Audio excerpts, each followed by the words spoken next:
Howdy, howdy. Welcome. Is this episode 5 or episode 6? I'm not sure. I can't remember. I'm sure the title and the description thing will be right, but I can't remember right now. So never mind. Welcome to the episode. I've had a few days off because I've had a trip to London. It was my girlfriend's birthday's treat. Her birthday was in August, and we organised this trip back in August. And we just went to see the Book of Mormon at the Prince of Wales Theatre in London, Leicester Square. And it was aces, absolutely brilliant. Laughed pretty much from start to finish. It's very rude, it's very vulgar, and if you're not the right kind of person, it can be very, very offensive. But saying that, it is also very, very funny. I'd highly recommend going to see it if you like South Park and anything else that Trey Parker and Matt Stone have done. Everything which escapes me right now. Never mind. But yeah, there was no queuing up. We had tickets, so we just walked straight in, sat down, sitting around for about 15 minutes before everything started. About 45 minutes before the intermission. We had about 10 minutes for the intermission, and then about another hour after that before we went home. But yeah, really, really funny. I even bought the t-shirt, of which is there. Has the Diego Eva White. If you get it, you get it. If you don't, it don't matter. But you should rectify that. Go and see it, or at least listen to the soundtrack if you have no interest in going to see it. I'm sure Spotify will have it, something like that, iTunes. So yeah, that was Book of Mormon. We went to London especially to see it, and it was a really great trip. I'm glad we did it. I'm glad we went. What else have I seen? Brooklyn Nine-Nine. Watched when we got back. It was the episode where Peralta meets Santiago's father, played by Jimmy Smits. Again, a good episode. Not hilarious, but good. Like I said last time, they're never bad, but they're never great, but they're always good. So it was worth watching. Pimento and Captain Holt were the highlight of this episode. They were funny, with their little side story about the bet on the dog show. So yeah, that was funny.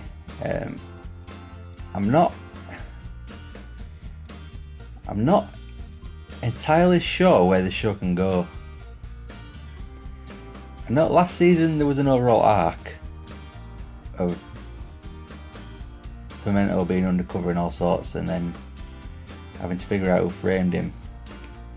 But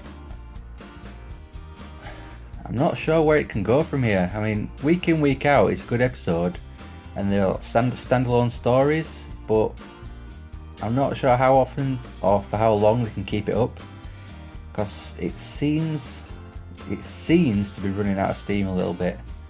Not much, but I can see it winding down after this season. Maybe get another season out of it after this one, and then call it a day for me. Unless it picks up, I can see it lasting maybe one or two seasons at a push. Because it's kind of just scraping by. If it had a school report, it'd be bare minimum. It's doing the bare minimum. Could try harder. But yeah, Brooklyn Nine-Nine. It's still check it out. It's still worth checking out. It's not a bad show. It's just not a great show. I'll leave it at that. And then there was The Flash. Of course, I love The Flash. Yeah, we get a good look at Savitar in this episode, because we only got a brief glimpse at the end of last episode. He is like the fastest of the fast. He can run from one place to another and appear there pretty much instantly. So it could appear in many places at the same time. He's that fast. Much faster than the Flash is. Wally is broken out of his cocoon. So he has his speedster powers now. He is now Kid Flash. so we'll probably see him in his outfit next week. We found out that forget his name. I always forget his name. Tom Felton's character. Anyway, we find out that he, spoilers, he is alchemy.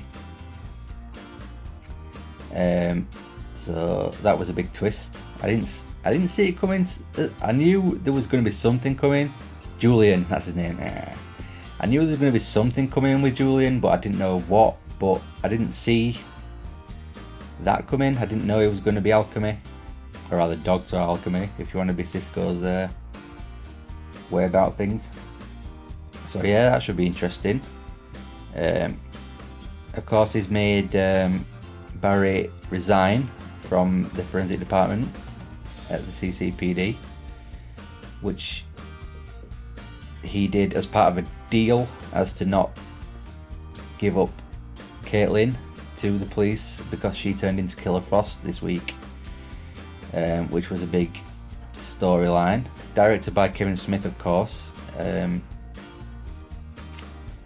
So Barry got through to her in the end. He managed to turn her back around into Caitlin rather than Killer Frost, but I'm hoping we're going to get to see some more from Killer Frost in the future. She's too much of an interesting character to not show. So hopefully there'll be a good Killer Frost vibe showdown, like Cisco saw in his vision, or his vibe I should say. What else did we see? I think that was about it really. So Saboteur, we saw Alchemy, we saw Kid Flash. HR didn't have much to do this week, although it kind of grates on me. He is kind of funny, but he gets on my nerves a little bit. I don't like this incarnation of Harrison Wells. I hope they'll swap him for another one before the end of the season. Maybe get Harry back, or go for another one entirely. I'm not sure how many versions they can do, but HR is kind of grating. So yeah, that's the Flash. I think the Flash is probably my favourite show that's on TV at the moment, closely followed by Lethal Weapon. Very closely followed by Lethal Weapon. But that wasn't on last week because of Thanksgiving. Boo. Oh yeah, Grand Tour. So episode 2 of the Grand Tour, they were in Johannesburg, I think it was this time. It was very car light, this episode. The studio stuff was a bit too long. I think it was the SES training facility bit that went on for too long. It was funny to begin with, and then it just kind of got boring. They could have cut that down by half or even a quarter. The cars that they showed were pretty cool. I'm not keen on the new Stig, or the American as they call him. They should just have him shut up and just drive, because he's not bringing anything else to the table other than his driving skills. So either get somebody else in, or just get him to shut up, basically. That's my tip for the Grand Tour. Possibly cut down the studio time. They don't need the whole celebrities in the background getting killed bit. It was funny enough the first episode, but now you know it's coming. There's no point to it. The joke's been done. So cut that bit out completely. That'll save you another minute or two. Get some more cars on. Bosh. We didn't see enough of the new track that they showed last week.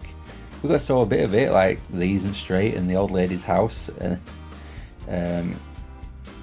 But need to see a bit more of the track. Need to see more cars going around the track. A top-down view would be cool. If we could see a top-down view, maybe from a drone, that'd be sweet. Of the actual cars going around, not just a view of the track, but as the cars are going around, get a top-down view with a drone. That'd be sweet. I'd really like that.